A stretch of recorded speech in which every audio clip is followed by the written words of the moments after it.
আমরা ভারতকে শায়েস্তা করেছি।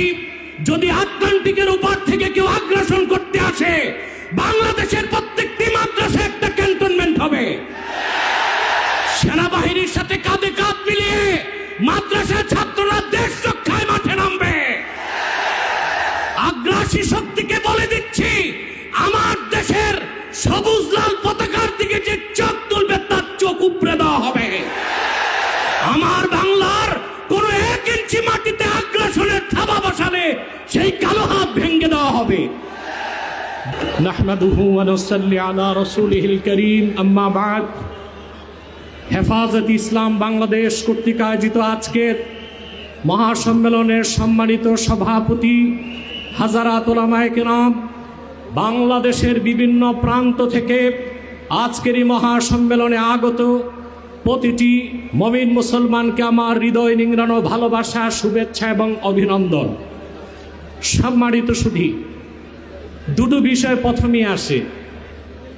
একদিকে বিতর্কিত নারী সংস্কার কমিশন করে আমাদের অনুভূতিতে আঘাত দেওয়া হচ্ছে, আরেকদিকে মানবিক করিডোরের সিদ্ধান্ত নিয়ে স্বাধীনতার উপর আঘাত দেওয়া হচ্ছে।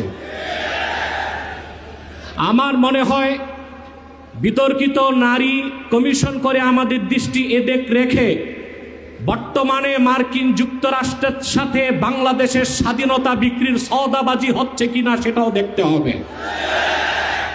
হেফাজত ইসলাম বাংলাদেশ শুধু দাবি করবে না, সকল মাসলাকের মানুষের পূর্ণ সমর্থন হেফাজতের প্রতি আছে।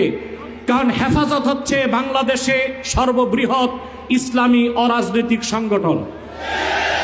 আজ আমি এই জনতার পক্ষ থেকে, বাংলাদেশের কোটি কোটি মুসলমানের পক্ষ থেকে হেফাজতের সম্মানিত আমিরের কাছে বলবো, হেফাজত রাজনীতিতে যাবে না, কিন্তু রাজনীতি নিয়ন্ত্রণ করতে হবে।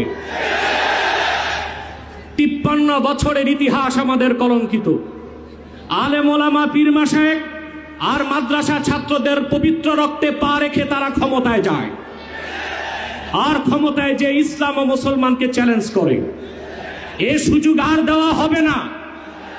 অনতি বিলম্বে বিতর্কিত নারী কমিশনের সমস্ত প্রস্তাব বাতিল করলেই হবে না। যে নারী নামের হিজড়াগুলোই দুঃসাহস করেছে, গ্রেফতার করে তাদেরকে আইনের আওতায় আনতে হবে। আরেকটি বিষয় হচ্ছে, ডক্টর ইউনূসকে বক্তব্য পরিষ্কার করতে হবে। 16 বছর ভারতীয় আধিপত্যবাদের বিরুদ্ধে আমরা রক্ত দিয়েছি। সর্বপ্রথম সকল প্রকার শিরক, কুফর, রামবাম, নাস্তিক আর ভারতীয় আধিপত্যবাদ ও ফ্যাসিবাদের বিরুদ্ধে রক্ত উৎসর্গ করেছে শাপলা চত্বরে হেফাজতের আলেম ওলামা কর্মীরা। সেই আন্দোলনের আগ্নেয়গিরিতে 5ই আগস্ট ছাত্র জনতা আগুন ধরিয়েছে শুধু। অতএব আলেম ওলামাকে বাদ দিয়ে কোনো সিদ্ধান্ত মেনে নেওয়া হবে না। ডক্টর ইউনূস সাহেব পরিষ্কার করুন, মানবিক করিডোরের নামে বাংলাদেশকে ইন্দো প্যাসিফিক অঞ্চলে যুদ্ধের দিকে ঠেলে দিবেন না। আমরা ভারতকে শায়েস্তা করেছি। যদি আটলান্টিকের উপর থেকে কেউ আগ্রাসন করতে আসে, বাংলাদেশের প্রত্যেকটি মাদ্রাসা একটা ক্যান্টনমেন্ট হবে। সেনাবাহিনীর সাথে কাঁধে কাঁধ মিলিয়ে মাদ্রাসার ছাত্ররা দেশ রক্ষায় মাঠে নামবে। আগ্রাসী শক্তিকে বলে দিচ্ছি, আমার দেশের সবুজ লাল পতাকার দিকে যে চোখ তুলবে তার চোখ উপড়ে দেওয়া হবে। আমার বাংলার কোন 1 ইঞ্চি মাটিতে আগ্রাসনের থাবা বসালে সেই কালো হাত ভেঙে দেওয়া হবে। বিদায় লগ্নে আরো 3টি দাবি আমাদের পক্ষ থেকে। ব্লাসফেমি আইন করতে হবে, freedom of expression, freedom of speech, বা স্বাধীনতার নামে ইসলাম বিরোধিতা যেই করবে তাকে আইনের আওতায় আনতে হবে। আমার দেশে অসংখ্য আলেম ওলামা, নিরীহ মানুষকে জঙ্গি তকমা দিয়ে কারাগারে রাখা হয়েছে।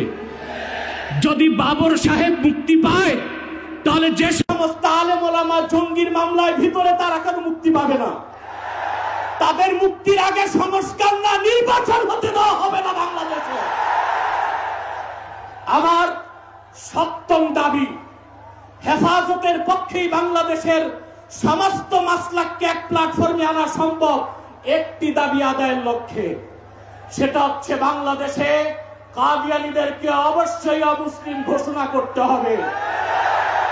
হেফাজত যদি ডাক দেয়, তাহরিকে খাতমে নবুয়্বত সারা বাংলাদেশের মাসলাক আসবে। আমরা কাদিয়ানীদেরকে অমুসলিম ঘোষণার দাবি আদায়ে যদি জান ও মাল দিতে হয়, কারা কারা প্রস্তুত আছি? ওয়া আখির দাওয়ানা আনিল হামদুলিল্লাহি রাব্বিল আলামিন। ওয়াসসালামু আলাইকুম ওয়া রাহমাতুল্লাহি তাআলা ওয়া বারাকাতুহু।